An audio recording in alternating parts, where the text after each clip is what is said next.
또 우리 형제들이 어린 양의 피와 자기들의 증언하는 말씀으로써 그를 이겼으니 그들은 죽기까지 자기들의 생명을 아끼지 아니하였도다. 사랑하는 하나님, 오늘도 주의 은혜로 하루를 시작합니다. 그리스도 안에 있을 때 새 피조물이 되므로 오늘도 새 생명으로 시작합니다. 그러나 이 땅의 영적 전쟁의 그 상황을 저희가 꼭 기억하며 승리하도록 어린 양의 피 예수의 보혈 의지하며 진리의 말씀 붙잡고 기도로 승리하는 귀한 승리의 날 되게 도와 주시옵소서. 믿고 감사드리오며 살아계신 예수 그리스도의 이름으로 간절히 기도드리옵나이다. 아멘. 주께서 살아가신 귀한 날 오늘도 찬양으로 하루를 시작하도록 하겠습니다. 흑암에 사는 백성들을 보라. 우리 3절 4절 왜 너는 멸망의 길 가려느냐. 우리 함께 주님 의지하며 승리로 나가도록 하겠습니다. 왜 너는 멸망길을 가려느냐. 주 음성 듣고 응답하여라. 널 구원하려 예수 죽었으니 생명의 이 복음을 전하라. 큰 권세 주께 있으니 큰 권세 주께 있으니 너는 가서 주의 복음 전하라. 주가 너 항상 지키리라. 온 천하 만민 승리의 그날에 영광과 찬송 주께 드리네. 속죄함 입어 구원받았으니 기쁘게 할렐루야 부르세. 큰 권세 주께 있으니 큰 권세 주께 있으니 너는 가서 주의 복음 전하라. 주가 너 항상 지키리라. 큰 권세 큰 권세 주께 있으니 큰 권세 주께 있으니 너는 가서 주의 복음 전하라. 주가 너 항상 지키리라. 아멘. 권세는 주께 있습니다. 주님 의지할 때 승리할 줄 믿습니다. 이제 요한계시록 오늘 저희가 12장을 함께 나누게 되겠습니다. 요한계시록 12장은 이제 여기 본문 표현을 보듯이 파트 2 이제 인심판, 나팔심판의 이제 마지막 상황을 저희가 함께 보시게 됩니다. 그래서 요한계시록을 이렇게 보시면은 잠깐 설명을 해드리면요. 1장은 말씀과 교회가 중요하다. 이제 서론이죠. 그래서 계속 말씀과 교회의 중요성이 요한계시록에 계속 나옵니다. 그리고 그 교회가 중요하다는 것을 일곱 교회, 2, 3장에 그렇게 나오죠. 일곱 교회는 모든 교회를 얘기하고요. 그리고 이 말씀과 교회가 왜 중요한가 하면은 이제 새하늘과 새 땅을 우리가 맞이하게 될 것이기 때문에. 그렇지만 그 새하늘과 새 땅은 비법이 있는데 바로 어린 양 예수와 기도로 열게 된다. 그래서 인을 닫을 자는 닫혀 있는데 열 자는 예수밖에 없다. 그리고 그 인을 이제 일곱 인으로 설명을 하면서 인이 열릴 때마다 이제 심판과 그 환란과 핍박의 모습이 나옵니다. 그러나 7장에 이 환란과 심판은 동시에 예수를 믿는 자에게는 구원의 날이 된다. 그래서 우리가 꼭 기억을 해야 됩니다. 이제 마지막 때, 즉 주님이 오시면은 더 이상 기회가 없고 둘째 사망을 받느냐 아니면은 영생으로 나가느냐. 이제 이것이 있다는 거죠. 그래서 구원의 중요성을 저희가 갖게 됩니다. 그리고 이 인심판으로 이제 한 번 더 강조하기 위해서 나팔 심판을 얘기를 하는데 이 나팔 심판이 이제 8장에는 네 번째까지, 9장에는 여섯 번째까지, 그리고 여섯 번째 됐을 때는, 여섯 번째 나팔이 됐을 때는 강력한 심판의 그 모습과 함께 동시에 뭐가 있는가 하면은 바로 하나님 나라의 모습을 얘기를 해주는 그 모습을 저희가 갖게 됩니다. 그래서 이러한 요한계시록을 보면서 이제 한 번 더 그 강조를 얘기하죠. 즉 우리가 가져야 될 자세, 10장의 말씀, 그리고 11장에서는 성전과 교회. 그래서 말씀과 교회가 1장이 나오죠. 10장, 11장에도 말씀과 교회가 나오죠. 이 두 가지가 이제 우리가 가져야 될 중요한 삶의 자세다. 그리고 여섯 번째 나팔에는 심판과 회개가 있지만 일곱 번째 나팔이 불릴 때는 이제 하나님 나라의 새하늘과 새 땅, 승리를 예고합니다. 그러나 가장 중요한 것이죠. 바로 승리의 예고와 함께 그 일곱째 나팔, 즉 이제 대조 심판으로 넘어가는 상황에서 바로 승리전의 마지막 영적 전쟁이 있다. 자, 그리고 이 요한계시록을 저희가 이해할 때, 자, 이걸 순서적으로 또 이게 뭐 몇 년도다 이렇게 하는 것은 상당히 문자적인 해석이 갖는 잘못된 점입니다. 바로 이것은 주님 이 땅에 오실 때 이미 주님이 이제 하나님 나라가 너에게 임하였다 이렇게 말씀하셨습니다. 그리고는 주님 다시 오실 때까지는 바로 이러한 영적 전쟁의 상황임을 기억할 때 지금 이 시대가 바로 우리가 가지는 이 요한계시록의 상황이다. 당연히 또 예수님 돌아가신 다음에 부활하시고 승천하신 다음에 바로 AD 90년, 95년경에 도미티아누스 황제 때 초대 교회가 겪었던 엄청난 핍박은 당시의 요한계시록의 모습이다. 그리고 하루가 천년 같고 천년이 하루 같으니까 바로 그런 점은 이 시대, 현재 시대의 교회가 가져야 될 영적 전쟁의 상황이다. 자, 그럼 주님 언제 오십니까? 주님은 하나님 안에 아시기 때문에 지금 오늘 우리가 매일매일 새 피조물로 그렇게 준비하고 살면 우리는 매일매일 영적 전쟁이지만 승리할 수 있다. 그래서 승리의 믿음으로 그렇지만 영적 전쟁이라는 걸 기억할 때 우리는 강력한 군사로서 살아가야 되는. 제가 요한계시록을 이렇게 묵상을 하면서 저 자신 많이 돌아보게 됩니다. 저는 많이 좀 유한 입장이죠. 그리고 어떻게 보면은 좋은 것, 편한 것을 추구하기 쉽습니다. 그런데 요한계시록을 보면서 더 준비해야 되겠다. 더 군사로서 살아야 되겠다. 더 강력하게 살아야 되겠다. 요한계시록을 읽으면서 깨어나게 됩니다. 그리고 힘을 얻게 됩니다. 무장하게 됩니다. 이게 바른 모습이라고 믿습니다. 자, 그런 마음으로 저희가 요한계시록을 계속 나누는데 이번 주일부터 요한계시록 이제 말씀 시리즈 저희들이 설교를 하게 되고 그리고 그래서 이제 전 성도님들이 저희가 새벽에 참 많이 들어오시면 좋겠어요.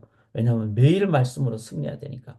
자, 그런 가운데 또 그렇게 기도하시면서 이번 주일은 예배 후에 요한계시록 여름 특강을 행합니다. 그리고 꼭 함께 저희들이 배우고 나아갈 수 있기를 원합니다.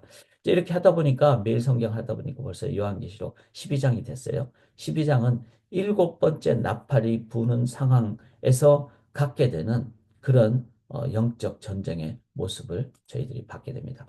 한번 보시면 일곱 번째 나팔의 영적 전쟁은 뭐라고 나옵니까? 12장 1절에 보면 한 여자가 있는데 자, 이 여자는 이제 주님의 몸된 역사교회를 얘기합니다. 그래서 역사교회는 뭐가 있죠? 바로 야곱의 12자녀들이 12지파가 되고 그 12지파를 통해서 하나님은 북쪽 이스라엘, 남쪽 유다 이게 중요한 게 아닙니다. 12지파가 나중에는 훈련도 받고 바벨론 포로에서 돌아와서 70년에 그 안식년을 갖게 되고 그것을 통해서 결국은 누가 나옵니까? 바로 메시아 예수 그리스도. 그러니까 역사 교회를 통해서 한 여자는 바로 메시아 예수 그리스도를 얘기합니다. 그리고 메시아 예수 그리스도는 바로 교회의 머리 대신 주님이십니다. 그래서 12장 2절에 이 여자가 아이를 베어 해산하게 되매 바로 예수님 메시아가 오시는 것을 얘기합니다. 그런데 3절에 하늘에 또 다른 이적인데 큰 붉은 용이 있어. 이건 당연히 누굴 얘기하죠? 마귀를 얘기합니다. 마귀가 이제 이 여자의 후손인 메시아 예수 그리스도를 이제 해치기 위해서 그래서 아이를 삼키고자 하더니 그런데 12장 6절에 그 여자가 광야로 도망하며 거기서 1260일 동안 그를 양육하기 위해 하나님께서 예비한 곳이 있더라. 자, 3년 반을 얘기한다 그랬죠. 1260일은. 이 말은 역사 교회가 이제 메시아 예수를 이제 이 땅에 오시도록 도구가 되기 위해서 바로 3년 반. 이거는 상징적인 의미죠. 그래서 바벨론 포로도 가고 그 다음에 암흑 시대도 있고 그러나 이 모든 과정 속에 교회는 어려움도 있었지만 핍박도 있었지만 바로 예수 그리스도 메시아가 오기 위한 그 사명을 다했죠. 그래서 주님의 그 메시아가 오셨을 때 이제는 예수님께서 이제는 외적 성전 건물을 헐어버리고 주님이 몸된 교회를 세우시는. 자, 그러나 그 상황 가운데서 교회와 사탄의 싸움이 있다는 것입니다. 그래서 12장 7절에 전쟁이 있고 이런 전쟁을 어떻게 이기느냐? 어떻게 이기는가 하면 11절에 어린 양의 피와 자기들의 증언하는 말씀으로써 그를 이긴다. 이게 참으로 중요한 겁니다. 우리의 삶에서 예수 그리스도가 우리 속에 중심이 될 때 우리는 관계도 이기게 되고 관계도 바르게 되고 또 내면의 어려움도 이기게 되고 왜냐하면 그 속에 수고하고 무거운 짐진 자들아 다 내게로 오라 위로가 있죠. 정의와 공의와 인자를 충실하게 행하시는 주님의 완벽한 구원이 있죠. 그리고 주님은 지금도 우리와 함께 하시죠. 우리의 기도를 들으시죠. 우리가 예수 그리스도의 이름을 의지하며 기도하는 이유는 그 기도를 들으신 주님이 계시기 때문에. 그리고 예수님은 이 말씀은 나를 향한 말씀이다. 그래서 성경 전체를 보면서 우리가 예수를 증언하는 그 말씀, 그리고 예수 되시는 삼위일체 하나님을 깨닫게 되고 역사를 바르게 이해하게 되고 진리를 바르게 이해하게 되고 그래서 어린 양의 피와 예수를 증언하는 말씀으로써 우리는 어떻게 합니까? 이기게 된다는 겁니다. 교회의 핵심은 여기에 있습니다. 교회의 머리는 예수 그리스도입니다. 내 가정도 교회가 되기 위해서는 예수 그리스도가 내 삶이 성전이라 그랬잖아요. 내가 이기기 위해서는 예수 그리스도가 내 삶의 중심이 되어야 됩니다. 그래서 한번 오늘도 잘 살펴보십시다. 내 삶에 뭔가 뭐 문제가 있거나 힘들거나 어렵거나 또 관계가 어렵거나 내 삶이 막 무기력하거나 한번 살펴보세요. 내 안에 십자가가 있는지. 십자가가 없기 때문에 그렇습니다. 그리고 내가 지금 바르게 나가는지 안 나가는지를 알려면은 내가 지금 말씀 붙잡고 있는가? 말씀이 재밌는가? 말씀이 꿀송이처럼 단가? 아닌가? 그걸 우리가 봐야 된다는 거죠. 그리고 이거를 위해서 또 내 때만 아니라 앞으로를 위해서 우리가 뭘 해야 되는가 하면 여기 보시면 12장 14절에 한 때와 두 때와 반 때를 양육받음에 이렇게 나옵니다. 즉 교회는 양육을 행해야 됩니다. 즉 한때와 두때와 반때라는 말은 한때는 이 정도 고난이 오지만 조금 지나면 이기겠지. 근데 두 때가 되니까 더 힘들어져 버려요. 이런 때 교회가 가져야 될 것은 뭡니까? 인내와 소망으로, 믿음으로. 그런데 세 번째는 반때가 되니까, 소망이 생기는 거예요. 이제 조금만 더 하면 참으면 된다. 이 양육받음에, 자, 이 기간 동안에 우리가 뭘 해야 됩니까? 여기 12장 7절에 용이 여자에게 분노하여 돌아가서 그 여자의 남은 자손, 곧 하나님의 계명을 지키며 예수의 증거를 가진 자들과 이렇게 얘기를 했습니다. 즉, 교회가 이제는 양육을 온전히 해서 다음 세대에도 그리고 앞으로 주님 오실 때까지 예수를 머리로 한 그 성도들이 교회가 제자 훈련하고 제자 양육하고 그렇게 나갈 때 무엇으로 어린 양의 피와 말씀으로 양육할 때 반드시 반드시 승리할 줄 믿습니다. 그래서 깨어나는 책이 요한계시록입니다. 무장하는 책이 요한계시록입니다. 그리고 저처럼 조금 유약한 자들, 이제는 훈련받아서 하나님 편안이 아니라 이제는 참된 평안을 누리기 위해서 주의 군사로 나가겠습니다. 주님 말씀 붙잡고 나가겠습니다. 이렇게 요한계시록을 붙잡고 나갈 때 뭐가 됩니까? 주의 제자가 됩니다. 그리고 주의 제자는 스승 대신 예수님에 의해서 이기게 될 줄 믿습니다. 사랑하는 여러분, 우리 자녀들을 바르게 군사로 양육하기 위해서 지금 이 새벽에 들어와 계시는 모든 우리 어른 성도님들이 오늘도 한 번 더 기도하고 결단하십시다. 주님, 제가 제자가 되기를 원합니다. 그래서 이 제자로서 내가 살아갈 때 내 가정교회가, 우리 애나보 소망교회가 앞으로도 당연히 고난이 있습니다. 왜? 비진리와 맞서서 싸워야 되기 때문에. 그러나 패배는 없습니다. 승리만 있습니다. 어떻게 할 때? 주님의 제자가 되고 군사가 될 때. 그래서 오늘 함께한 우리 모든 성도님들이 주님, 제가 제자로 살기를 원합니다. 목사인 저 자신도 다른 것이 아니라 제자로서, 군사로서 살기를 원합니다. 이렇게 할 때 주께서 우리 교회를 강력한 교회로 인도하여 주실 줄 믿습니다. 살아계신 하나님, 제자로서, 군사로서 스승 되신 주님만, 우리의 대장 되신 예수님만 의지하며 이 영적 전쟁 승리할 수 있도록 준비하며 오늘도 이 새벽에 나아갑니다.